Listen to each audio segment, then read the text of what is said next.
What is up, y'all? Welcome back to the channel. This is going to be a video on, well, I guess you guys probably saw the title. We're gonna be revisiting Siege. I said a lot of stuff about Siege, I think a couple of months ago when the new Siege commanders came out, and I guess my opinions haven't changed terrifically, but I mean, I suppose there could be more context to what I said, because I think that Siege, I think right now are in two camps. One, either people really hate them or people are really overhyped for them. And I think there's probably a fine middle ground somewhere in it. So first, in terms of commanders, like we already looked at Margaret and we already looked at Gonzalo. I think that would be like the main pairing if you guys were to do anything with Siege right now. If you were to do a Siege March, you'd probably just run one pairing in general. I don't think you should start out the game trying to be a Siege main and looking for that juicy V formation as soon as you get into Season of Conquest. I think it's probably rash. I don't think it's really intelligent to do, as your Siege is not going to participate really effectively with the rest of your marches, right? Your Siege March is really kind of a greedy march that you keep behind and you just kind of fire away, trying to stack up kill points, and hopefully, you know, they don't break through the murder ball and murder you. However, although that might be the case, some greed is good. You just also want marches that can function in the murder ball. So I wouldn't say as a first investment you'd ever want to go for engineering commanders. However, as a fourth or fifth march, I think it's probably viable. I'm really, it kind of scares me a little bit seeing people like start out the game and just go straight into Siege, because the commanders are power prepped really hard in this game. Investing into Siege is not going to translate well into other marches. I mean, technically you can half invest into your Siege marches, but again, you know, you're going to want basically the best marches you possibly can. Another issue that comes up is when you invest in Siege, it means that you're going to have to get T5 tech for Siege and probably T5 Siege itself. That's not great. To this day, if you guys have ever looked at my account, I do not have T5 Siege unlocked, and I don't have the 10th heavy armor frame unlocked. And if I could do it again, ballistics would be one, heavy frame would be one, and of course I wouldn't have trebuchet. The thing is like this is a lot of power to put in your account. A lot of power. This is 2 mil here, 1.5 mil here, and 600 mil here. So let's just call it 4 mil and be conservative. This is 4 million more power that you're going to have to earn in stats for TKP. This is 4 million more power that you're going to feel every single time you migrate. This is 4 million power that is going to bloat your account. That's a really hard sell.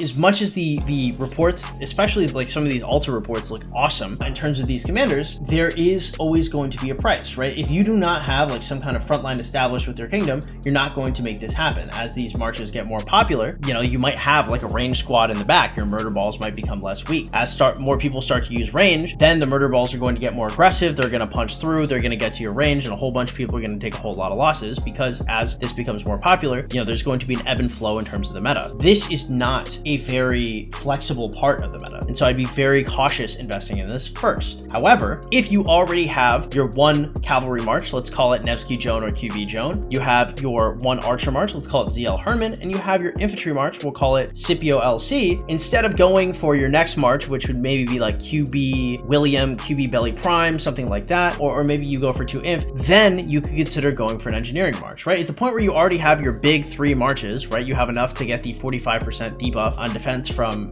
Nevsky, you could consider this. However, you know, you really want good V formation armaments, right? So if you have good V formation, which I obviously don't, I don't think these are my best, I haven't updated them in a little bit, but I mean, this is also a spot where you're going to have to start putting like transmutation crystals in. This guy is going to need his own legendary gear, right? When we talk about legendary gear in terms of archers, cavalry, and infantry, that's really easily transferable. When we talk about legendary gear for engineering, there's like 2 engineering commanders out. The next generation could be really strong, or Lilith could look at the direction that V formation's going in, decide they don't really want it anymore. Or for example, when you go for Hunter, you have at bare minimum in a 5 march, you have like 4 wedge formations. You're looking at 4. So Hunter can go on anything you want it to go. If you were to go for special inscriptions for a V formation, or if you were to start investing transmutation stones into V formation, you would only be investing 4 siege stats. You know, you'd be missing out on all of those imp stats, and that's really painful. That's a huge L. These are all things you should be considering. So if you've been playing for like a year with armaments, or like a year plus with armaments, and you have like a 30% V formation set, then maybe you can start considering it. Another thing to consider is when it comes to the gear for this, right? This is tough. Like these aren't necessarily like the worst pieces of gear ever. Like the Knight formation and the Lupine vestments set are generally fine. Just again, I can't stress this enough. Like if this march is the best it gets and the next formation is like Sargon or Belisarius Prime is right now, and we're all horrifically disappointed in it, if every other troop type is getting like a huge upgrade and a huge power creep, and your siege units just hit the toilet, number one, you're not going to have a lot of people advocating for you. Like for example, like a lot of the bigger whales are arguing against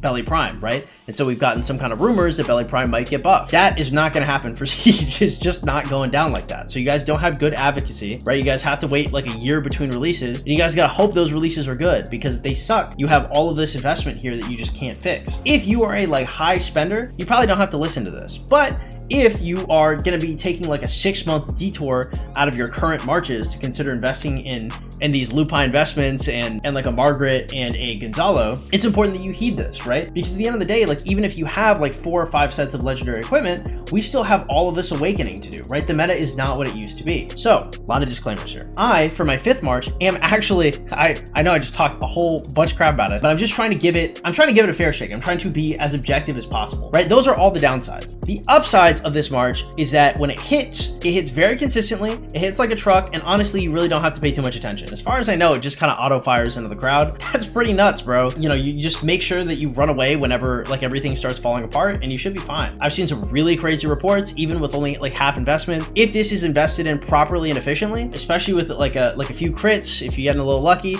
or a couple nice like iconic refines, some awakenings, these marches could be nuts. Is it kind of like a high risk? Is it very future proof? Like no and no, but if it's your 4th or 5th investment, I mean, you really don't have that much to lose, and you don't really have to refine everything, right? It can be a little more of a half-ass march, because at the end of the day, like it is a downside that it's not benefiting with your main 4 or 5 marches, but it's also an upside because like it doesn't have the same risk that your other 4 or 5 marches are having. So half investments is really not horrible. For my 5th March, depending on what the meta looks like, you know, if the infantry release is bomb, I'm gonna go for a 2nd infantry march. But if the infantry release is not bomb, I mean, like, it's not the worst thing I've ever heard of, and it's greedy, but I mean, it's not like the worst thing. You know, like your kingdom can't really be upset at you for how you're fighting if you just have it. It's all your Archer Tower does. Your Archer Tower can only be greedy. No one can really like talk badly on you. It's going to be a discussion when you're trying to keep all your T5 siege. You're trying to tell them, no, I need this T5 siege. It's important to your account. Like again, as we're talking about like the 4 mil power you get from getting the T5 siege, we're also going to be talking about the carrying capacity of like 400,000 to 500,000 T4, T5 siege you have to hold as well, right? All of this is going to add like a bunch of account bloat. If your kingdom's trying to drop Imperium or trying to stay B seed or C seed, they are going to be looking at you. So if you are investing into this, make sure you're getting the kill points, make sure you got your farms to back this up. But I mean, overall, like I see a decent amount of benefit from this. Something I did hear people talking about is like Gonzalo as a chaining march. I heard this a lot when he first came out. He does technically have a circular AoE, but the circle AoE like hits like whoever he's hitting. So it's not around your commander, it's around the like whatever you're hitting. And because of that, that's not super useful. I spun for this guy, I think to like 25 to make sure to unlock him. 25 spins are really bad. Don't be like me. But I spun him pretty hard just to make sure I had him. I used him a little bit, decided it was garbage, went back to having Cyrus. So if you invest in him or Margaret, just know like they're specifically getting used for the field. Is it possible to have like some kind of like 5-5, 5-5, 1-1, you know, type of some kind of like abomination like that in terms of investment? Like probably, like you probably could, you know, you probably don't need like, I mean, you're not going for all of Lupine investments, but you're probably running like a, I don't know, like 3 or 4 Lupine investments with like two or 4 Lupine investments with like 2 or 4 purple gear. Maybe you're running some leadership gear, and that could be a benefit as well. In terms of gear as well, if you are running, so let's say you have archers and you are currently running, I believe, you know, the best in slot is always very, very hotly debated. As I've seen it right now, it's generally like leadership pants, leadership gloves, and occasionally I see people going leadership boots as well, and they'll go Milky Way, KVK weapon, and KVK helm. However, this means that you have 3 pieces of leadership gear that work with any troop type. You could, theoretically,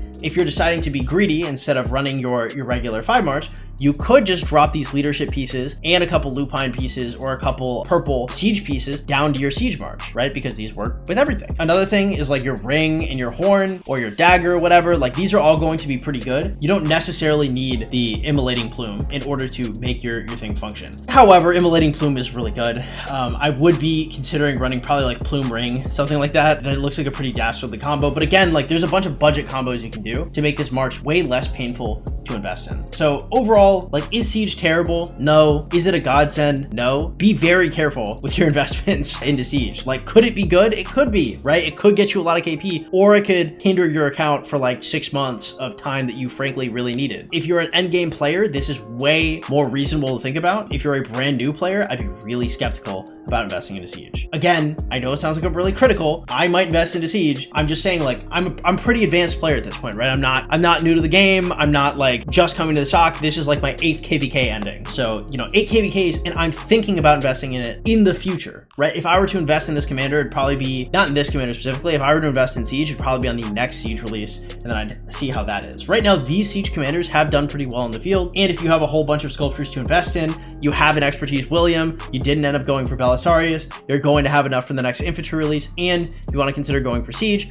then there's an argument to be made. However, not that much of an argument, okay? So stay skeptical, boys. Do not get caught up in the hype. Be very objective when you look at this. And for the people that you know that are investing in Siege, don't just look at the Siege and look at the reports and say, wow, look at all this stuff they got. Ask yourself, what did they lose? What was the opportunity cost? Is there a limiting factor to how much they could get here? How much is time a factor? How much Siege, you know, power, you know, et cetera, et cetera, et cetera. You have to think about these things before you invest. Anyway, point is, I might invest in them. I think they're pretty good, but it's going to take a while, and you should be very cognizant before you do it. If you guys are looking for account coaching, I do account coaching for $35 a session on stream and for $75 a session off stream. If y'all are interested in that type of thing, go to the Discord in the description below and make a ticket. If you guys want to help support the stream, please consider liking, following, and subscribing. This is a sponsored video. I am a sponsored content creator. If you guys want to help support the stream outside of that, you guys can always donate to the Streamlabs link in the description below. If you guys want notifications when I go live or when I post a video, y'all can also go to the same Discord in the description below, go to the role selection tab, and turn on announcement and stream notifications.